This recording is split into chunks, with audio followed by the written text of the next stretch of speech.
Hi, I'm Diva from Musical Hell, and I know the score.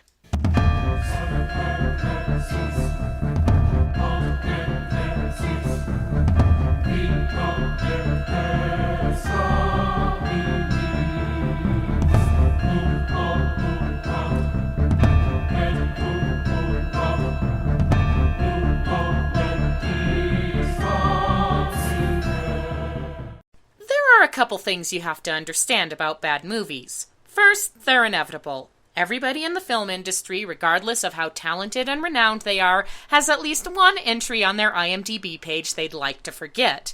Second, very few movies are absolutely and uniformly terrible.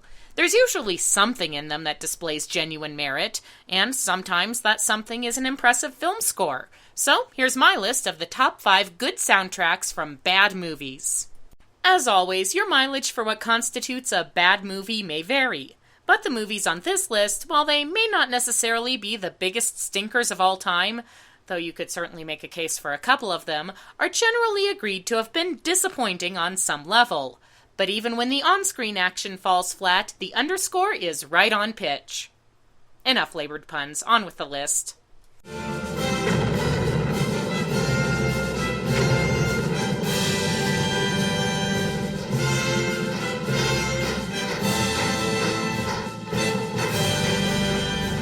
Number 5.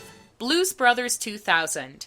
High on the list of most unnecessary sequels ever is this 20 years too late return of the popular Saturday Night Live blues band, with John Belushi's shoes being conspicuously and inadequately filled by a handful of characters who look like they were put together for a bad 80s cartoon series. This movie tries to do everything the original did, but worse, so why even bother with it? Well, for starters, there's a ridiculously epic rendition of Ghost Riders in the Sky. Philadelphia went through a mad straight thunder through the sky. Very saw the riders coming hard, and he heard them mournful cry. Damn, John Goodman, where was that when you were voicing Santa in that terrible Rudolph cartoon? There's also an excellent collection of guest artists, including Aretha Franklin demanding R-E-S-P-E-C-T as only she can, and Sam Moore's magnificent tent revival delivery of John the Revelator.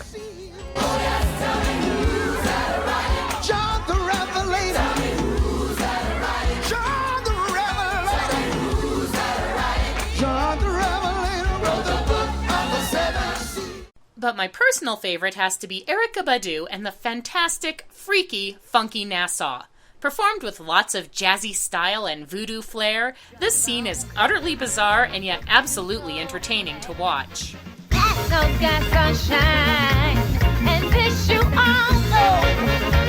Hey, but we all go funky. We got some soul too. Hey, hey.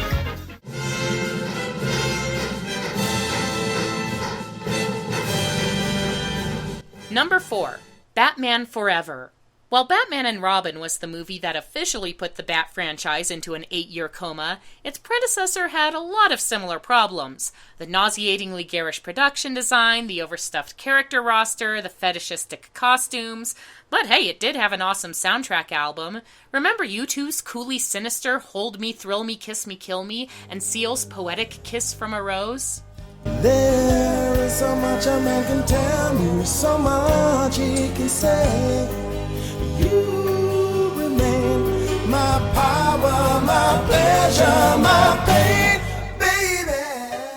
The underscore by Elliot Goldenthal has a lot of nice variety on it too, with tracks ranging from the sultry jazz Chase Noir to the classic film elegance of Mouth-to-Mouth Nocturne to the high-octane Fledermaus Marsh music, which makes a good run at out-Danny Elfmaning Danny Elfman.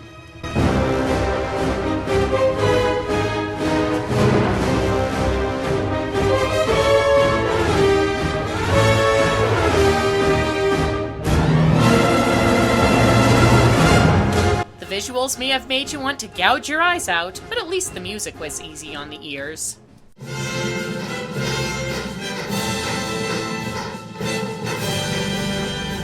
Number 3. The Last Airbender. You don't need to be a fan of Nickelodeon's Avatar: The Last Airbender to realize just how much M. Night Shyamalan's movie adaptation falls short of its source material. You can see the wasted potential right there on screen. But there was one person who had a good grasp of the animated series' dramatic and emotional scope, and that's composer James Newton Howard.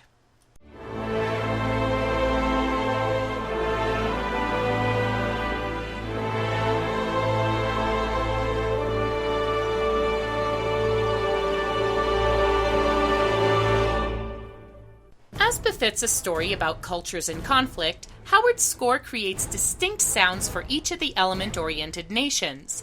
The music for the Earthbenders has a slow, steady build that climaxes in a driving, percussion-driven motif. The climactic track, Flow Like Water, in contrast, is built on a consistently moving legato string theme that fuses motion with stability and gentleness with power.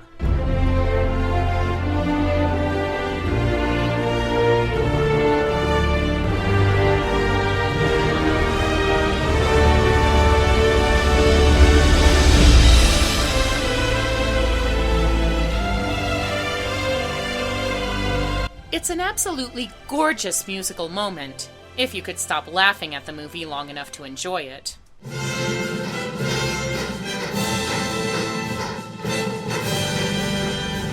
Number 2, Waterworld. Another James Newton Howard job, Waterworld is perhaps not quite as terrible as its reputation would indicate. It's not a great movie by any means, and certainly not enough to justify its troubled production and overinflated budget, but it's got its fair share of silly fun. And hey, how can you not enjoy a movie with music like this?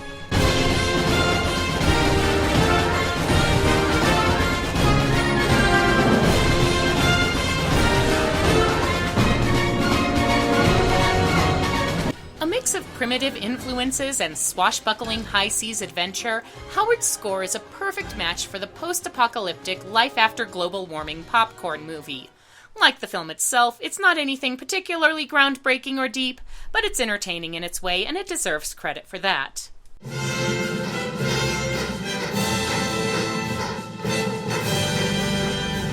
And the number 1 good soundtrack from a bad movie, Star Wars Episode I: The Phantom Menace. There has already been an ample amount of internet space devoted to explaining everything that went wrong with the Star Wars prequel trilogy and Phantom Menace in particular, so I'm not going to rehash all that right now. All I'm saying is John Williams the man or what?